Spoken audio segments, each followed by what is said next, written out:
Hello మిత్రులారా, మీ అందరి సపోర్ట్కు చాలా చాలా ధన్యవాదాలు. ఒక చిన్న రిక్వెస్ట్, మా వీడియో చూస్తున్న చాలామంది ఇంకా సబ్స్క్రైబ్ చేయడం, లైక్ చేయడం మర్చిపోతున్నారు. మీకు మా కథ నచ్చితే కింద ఉన్న సబ్స్క్రైబ్ బటన్ను క్లిక్ చేసి పక్కనే ఉన్న బెల్ ఐకాన్పై ట్యాప్ చేసి ఆల్ నోటిఫికేషన్స్ ఆన్ చేసుకోండి. వీడియో నచ్చితే తప్పకుండా లైక్ చేయండి, మీ ఫ్రెండ్స్తో కూడా షేర్ చేయండి.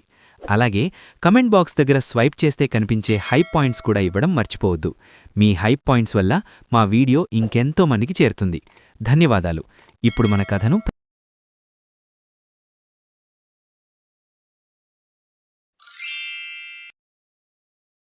ఏరా ప్రసాదు, ఆ పత్రికను అలా చూస్తున్నావేంటి?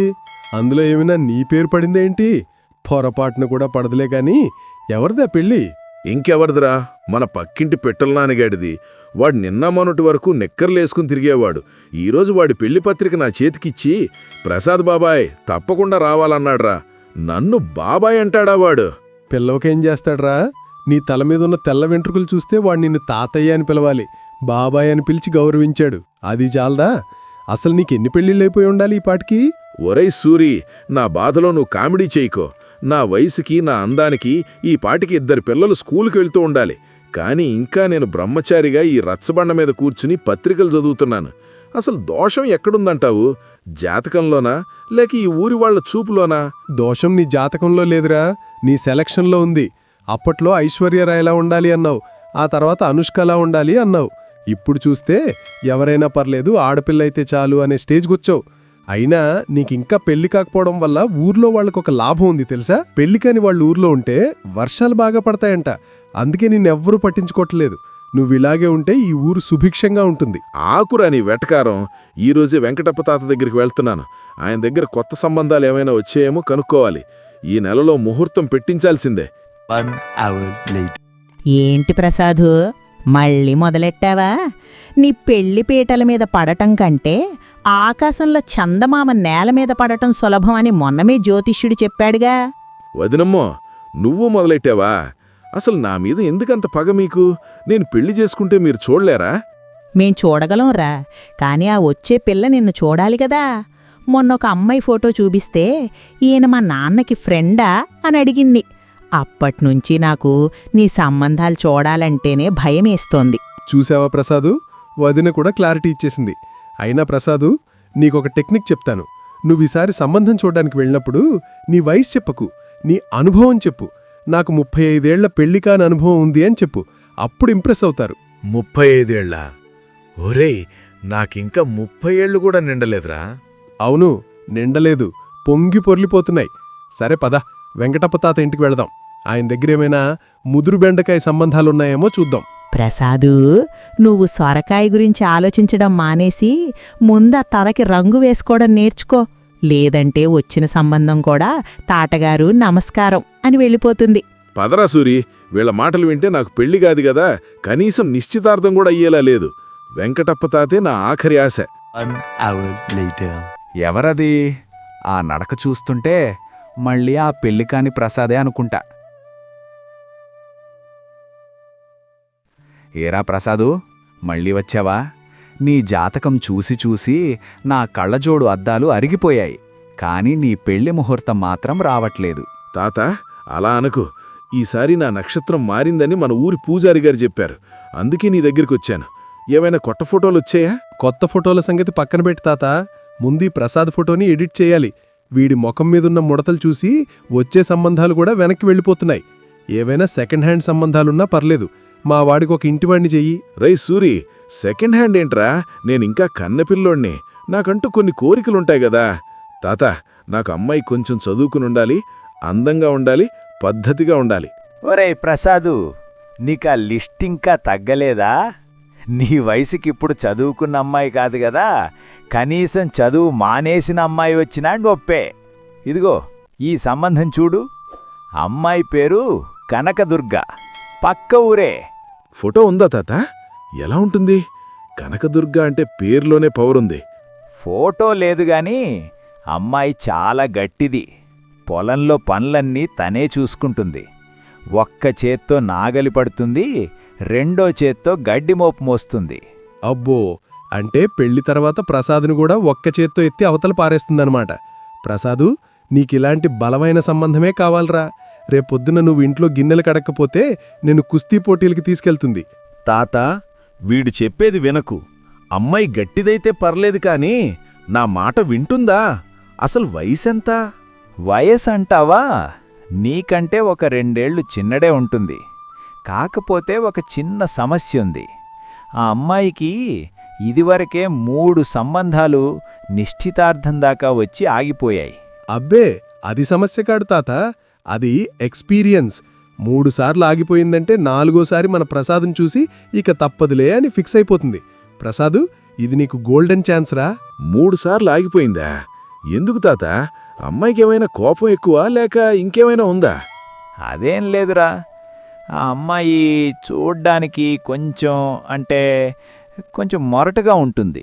మాట కూడా కొంచెం గంభీరంగా ఉంటుంది. నువ్వొకసారి వెళ్ళి చూస్తావా? మాట గంభీరంగా ఉంటే ఏముందిలే తాత, మనం అడ్జస్ట్ అయిపోదాం. కాని నాకు భయం ఏంటంటే మా వదిన బుల్లెమ్మ చూస్తే ఏమంటుందో అని. ఏరా ప్రసాదు, వదినేమంటుందిరా? ప్రసాద్కి తగ్గ జోడి, ఇద్దరూ కలిసి ఊరి మీద పడితే కోడి కూడా మిగలదు అని అంటుంది. పద వెళ్దాం. తాత, రేపు వెళ్తున్నాం అమ్మాయిని చూడ్డానికి. ముహూర్తం బావుందా? రేపు ఆదివారం. రాహుకాలం చూసుకోకండి. ఎందుకంటే ప్రసాద్ జాతకంలో ఎప్పుడూ రాహుకాలమే నడుస్తోంది. వెళ్ళిరండి, ఏదో ఒకటి తేల్చుకోండి. తాత, ఈసారి ఎలాగైనా పెళ్ళైపోవాలి. అమ్మాయి నచ్చితే వెంటనే తాంబూలాలు మార్చేసుకుంటాను. తాంబూలాలు కాదురా, ముందు నువ్వు ఒక కొత్త బట్టలు జత కొనుక్కో. ఆ పాత షర్టు వేసుకుని వెళ్తే అమ్మాయి నిన్ను చూసి పెళ్లికొడుకు తండ్రి వచ్చాడు అనుకుంటుంది. రే సూరి, నా గ్లామర్ గురించి నీకేం తెలుసురా? ఈరోజు పార్లర్కి వెళ్ళి ఫేషియల్ చేయించుకుంటాను చూడు. The next day.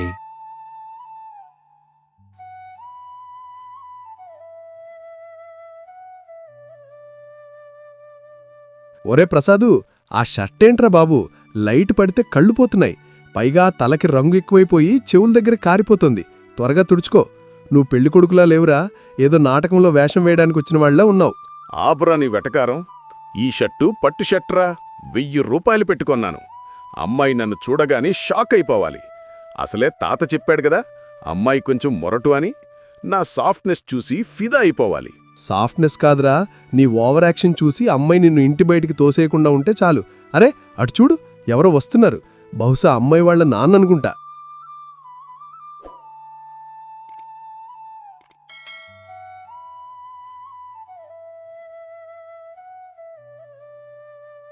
ఎవర్రా మీరు? మా ఇంటి ముందు నిలబడి ఏవో గుసగుసలాడుతున్నారు. దొంగలా లేక అప్పులు వసూలు చేసేవాళ్ళా? అమ్మో సూరి, ఈ అమ్మాయి ఎవరో కాదు, కనకదుర్గలాగే ఉందిరా. ఆ వాయిస్ ఏంట్రా, మగవాడికంటే ఘోరంగా ఉంది. నమస్కారం అండి, మేము వెంకటప్ప తాత పంపితే వచ్చాం. ఈయన పేరు ప్రసాద్, మీతో సంబంధం కోసం వచ్చాం. ఓ, పెళ్లి చూపులకొచ్చారా? ఏంటి ప్రసాద్ గారు అంత మెరిసిపోతున్నారు? ముఖానికేమైనా సున్నం కొట్టుకున్నారా ఏంటి? ఆ రంగేంటి, ఆ షర్ట్ ఏంటి? అది పట్టు షర్ట్ అండి. మీకోసం స్పెషల్గా వేసుకున్నాను.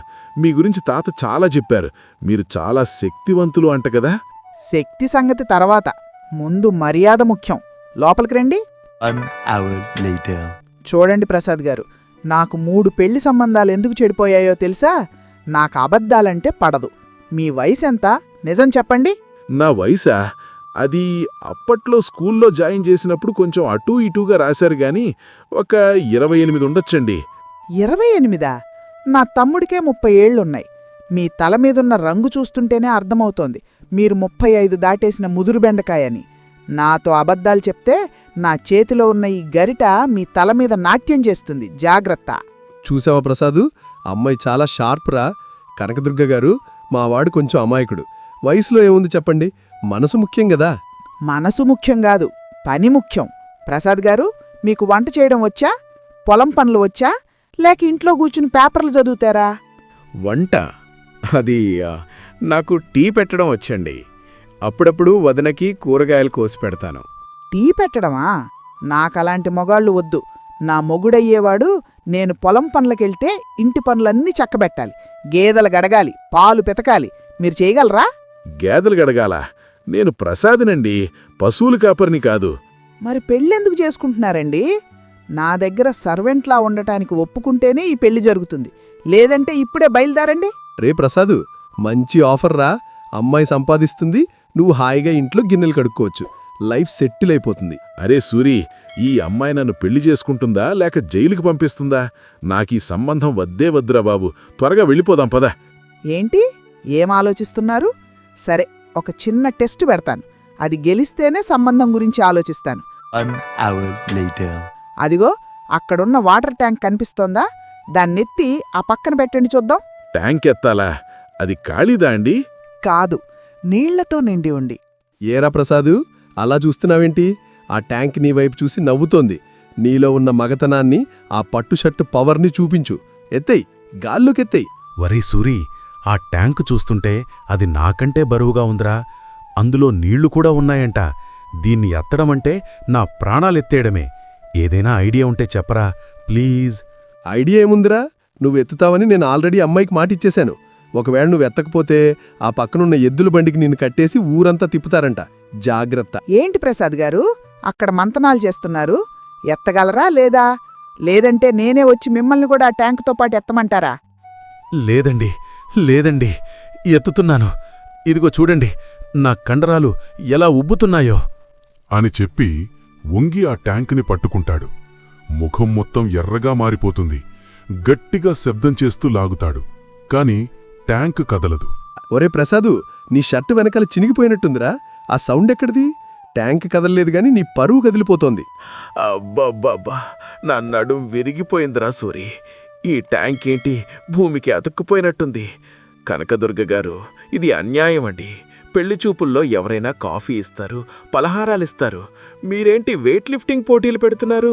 మా ఇంటికొచ్చేవాడు మొగుడు గాదు, పనివాడై ఉండాలని చెప్పాను గదా. పోనీ మీకా ట్యాంక్ బరువైతే అదిగో అక్కడున్న గేదెను గడిగేసిరండి. ఆ తర్వాత మనం పెళ్లి గురించి మాట్లాడదాం. గేదనా? అది నన్ను చూడగానే కొమ్ములతో పొడవడానికి చూస్తోంది. సూరి, పదరా వెళ్ళిపోదాం. ఈ పెళ్లి చేసుకుంటే నేను బ్రతకనురా. ఈ మొగణ్ణి గాదు, బానిసను వెతుకుతోంది. ఆగు ప్రసాదు, కనకదుర్గా గారి ఎంత పవర్ఫుల్లో చూడరా. ఏంటి ప్రసాద్ గారు వెళ్ళిపోతున్నారా? ఇంకా చాలా టెస్టులున్నాయి.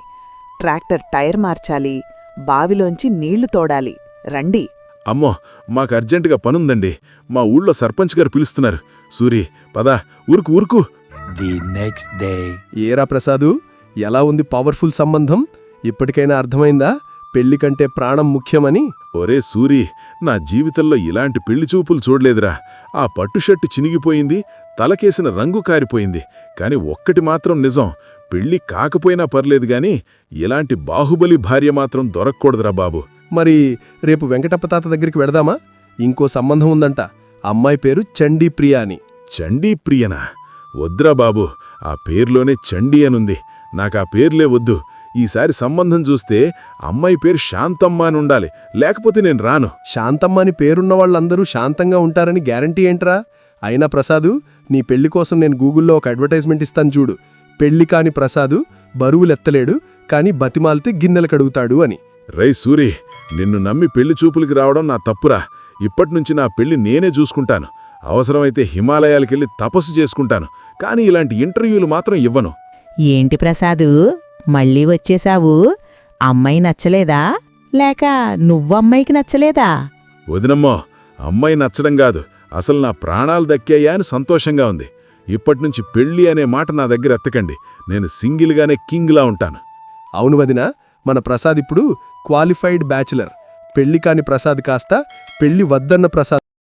ఈ కథ మీకు నచ్చితే ఒక లైక్ ఇవ్వండి. ఇలాంటి మంచి కథలు ఇంకా రావాలంటే నా ఛానల్ని సబ్స్క్రైబ్ చేయండి. మీ ఒక్క సపోర్ట్ నాకు పెద్ద మోటివేషన్.